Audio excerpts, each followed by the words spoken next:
Hey blockchain visionaries, it's George Levy. In this video I'm going to talk to you about why Bitcoin was made for exactly this type of moment in the financial markets. If you're not a subscriber to this channel, I encourage you to hit subscribe and hit the bell so you know every single time I publish brand new videos. Every week I publish videos on blockchain, Bitcoin, and cryptocurrency like the one I'm going to talk to you today. And today we're going to look back at the history of Bitcoin and see exactly why Bitcoin was created and why it was the perfect solution for this type of moment in history.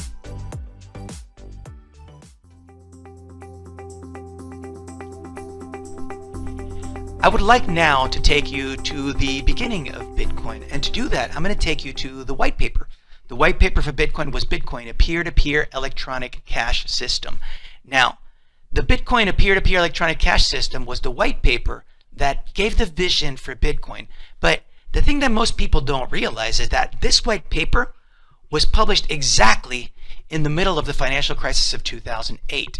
Now, you got to understand, in 2008, all the entire world markets, all the financial markets were tanking, and Bitcoin was created as an alternative to the traditional financial markets. You're seeing what's going on with the banks. You're seeing printing trillions of dollars. You're seeing all that's going on with the economies all around the world. Well, Bitcoin is outside of that. Bitcoin is actually what's known as sound money, which is money that's priced according to what the market states. So the market determines the price of Bitcoin.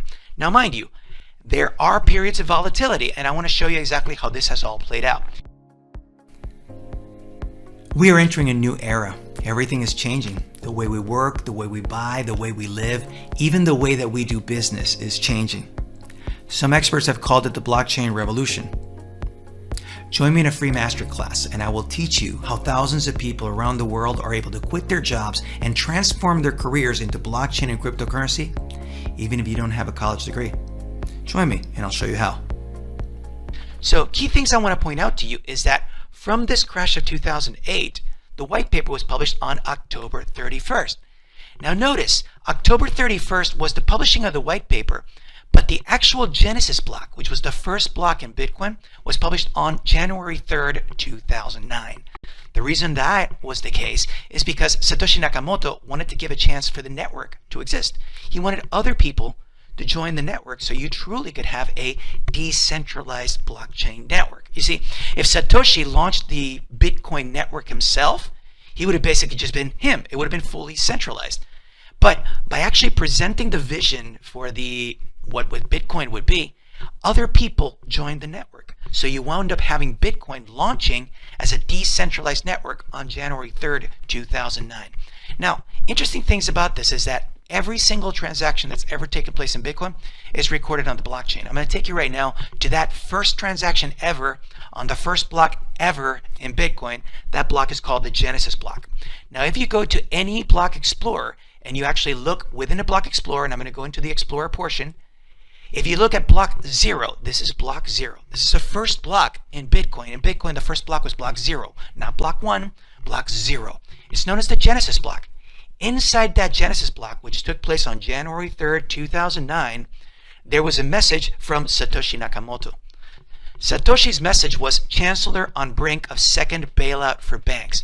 Why is this important? Because Satoshi Nakamoto was basically saying, well, all the banks are getting bailouts. We, normal people, don't get bailouts. The governments and all of the central banks take care of the institutions, the big, all the big organizations. That's centralized control, which is what happens when you're dealing with centralized fiat currencies. Big companies are too big to fail. They get bailouts. They get all this help, but the average person doesn't. And Bitcoin was sent out as an alternative to that. And because of that, every single year on January 3rd, we all celebrate Bitcoin's birthday. January 3rd. This is actually what you're seeing here for this year's birthday. Is January 3rd, 2022. And right now I am in the middle of 2022. And we just celebrated the birthday in January 3rd, 2022. But the vision was always there. A peaceful revolution that changed the millions of lives and will change soon billions of lives. Bitcoin is growing. Bitcoin will continue growing, and it's estimated that 10% of the world will be actually adopting Bitcoin by the year 2030. You see, we're still early in the whole trajectory and growth of Bitcoin.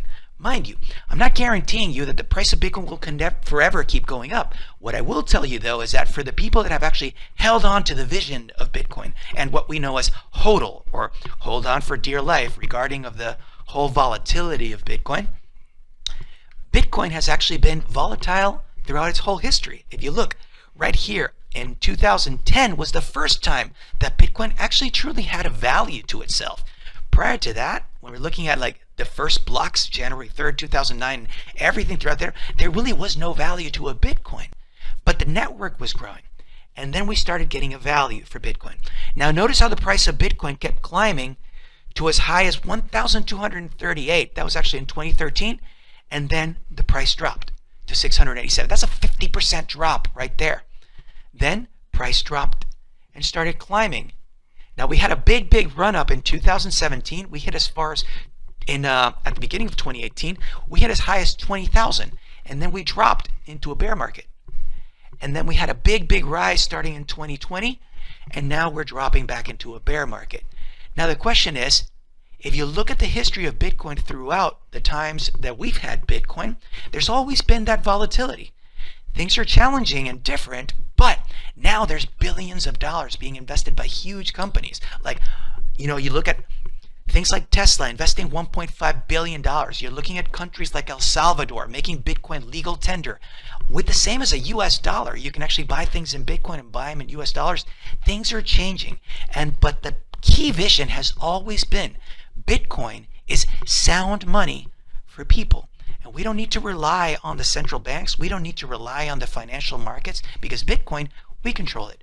We determine the price of Bitcoin. So I wanted to share it with you because Bitcoin was designed exactly for this type of financial crisis that happens, because the financial crises are all being controlled by the central banks, but Bitcoin presents an alternative.